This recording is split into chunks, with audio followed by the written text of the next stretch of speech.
নমস্কার বন্ধুরা, নতুন বছরের দ্বিতীয় দিনে সবাইকে জানাই অনেক অনেক ভালোবাসা। সবার এই বছর মানে 2026 খুব ভালোই কাটুক, খুব আনন্দ সহকারে কাটুক। তার সঙ্গে আমি একটা ডিম বেগুনের রেসিপি নিয়ে চলে এসেছি। এই যে দেখুন, দুটো ডিম আর দুটো বেগুন। বেগুনগুলো অবশ্য বড় বড়। আর তার আগে আমি দুটো ডিমকে আগে বাটিতে ফাটিয়ে নিব। দ্বিতীয়টাও এই যে ফাটিয়ে নিলাম। এবার এতে দিয়ে দিচ্ছি লবণ আর হলুদ। হলুদটা দিলে ডিমের যে একটা আষ্টে গন্ধ থাকে না, ওটা আর থাকে না। এবার কাঁটা চামচ দিয়ে ভালো করে ফিটিয়ে নিব। এই যে দেখুন, ফিটানো হয়ে গেছে, এটা সাইডে রেখে দিলাম। এবার আমি বেগুন কেটে নিব। খুব বেশি বড় বড় করব না পিসগুলো।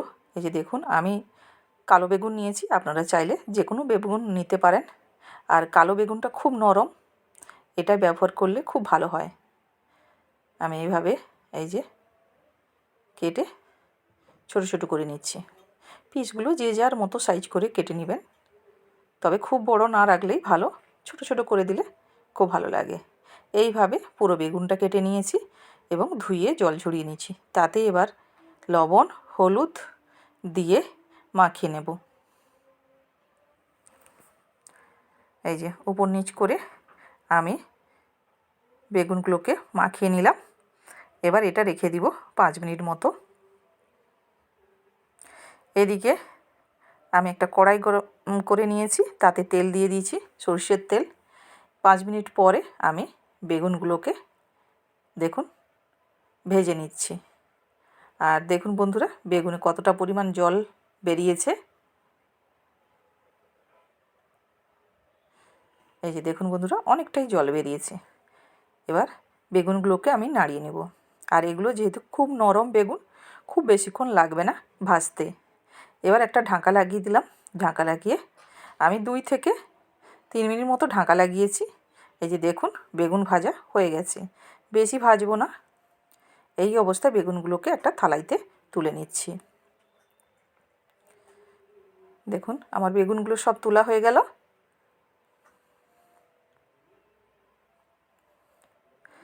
এবার এখানে আমি নিয়ে নিয়েছি পেঁয়াজ রসুন আদা কাঁচা লঙ্কা আর টমেটো। এগুলোকে কেটে নিব।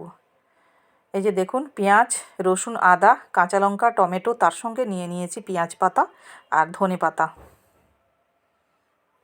এগুলো সব কেটে নিয়েছি। এবার ননস্টিকের প্যান বসিয়ে দিয়েছি। এতে আমি সরষের তেল দিয়ে একটু ভালো করে গরম করে এবার আমি ডিমটা দিয়ে দেব। ঘুরিয়ে ঘুরিয়ে ডিমটা দিয়ে দিলাম। কাঁটা চামচ দিয়ে ঘুরিয়ে ঘুরিয়ে ডিমটাকে ভেজে নিব। আর খুব বেশি ভাজবো না ডিমটাকে, একবারে আলতো আলতো, একবারে নরম তুলতুলে থাকবে, কড়া করে ভাজবো না। আমি গ্যাস বন্ধ করে দিয়েছি।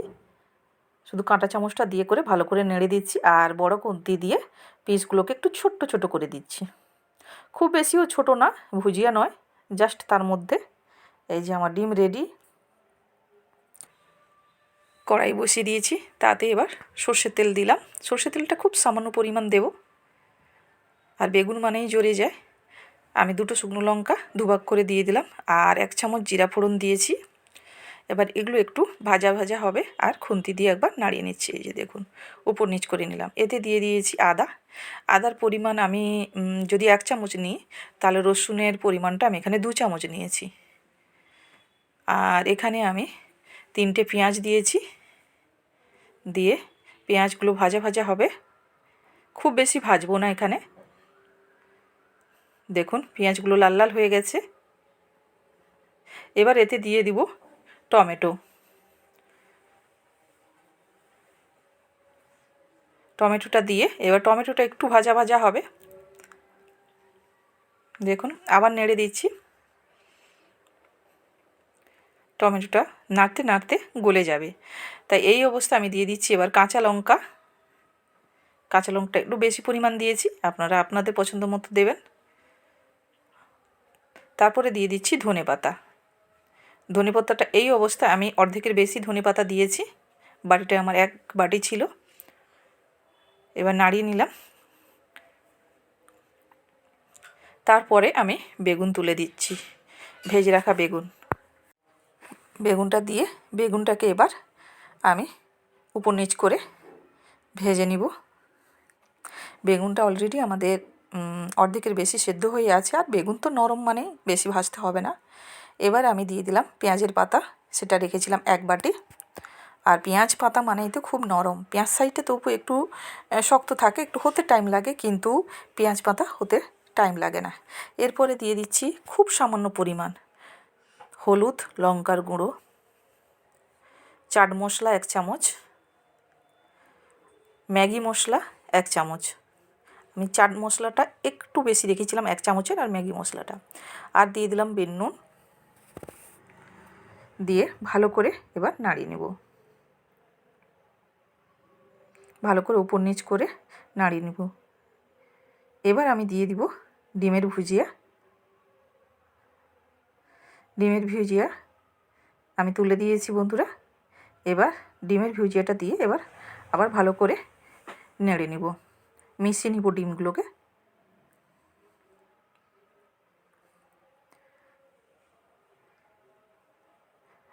আর এই অবস্থায় দিয়ে দিব বাকি যে ধনেপাতাটা ছিল, ওই ধনেপাতাটা উপর থেকে ছড়িয়ে দিব। দিয়ে আবার ভালো করে নাড়িয়ে নিব।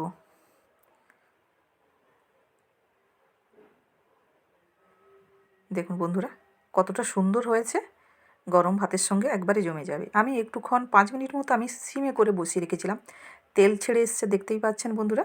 এরপরে আমি খুব সামান্য পরিমাণ গরম মশলা দিলাম। এটা আপনারা দিতে পারেন, নাও দিতে পারেন, যদি পছন্দ করেন তাহলে দিবেন। দেখতেই পাচ্ছেন বেগুনটা কতটা জুড়ে গেছে। এবার আমি থালাইতে নামিয়ে নিচ্ছি। আমার ডিম বেগুনের রেসিপিটা রেডি। গরম ভাতের সঙ্গে বন্ধুরা কিছুই আর দরকার হবে না, জাস্ট সামান্য মসুরের ডাল হলেই জমে যাবে। আর আমার বন্ধুরা কে কোথা থেকে দেখছেন নিশ্চয়ই কমেন্টে জানাবেন। ভিডিওটি ভালো লাগলে লাইক, শেয়ার, সাবস্ক্রাইব করে বেল আইকনটা অন করে রাখবেন। নতুন বন্ধুরা প্লিজ পাশে থাকবেন। দেখুন আমি ডিম বেগুনটাকে একটু ভালো করে সাজিয়ে নিচ্ছি।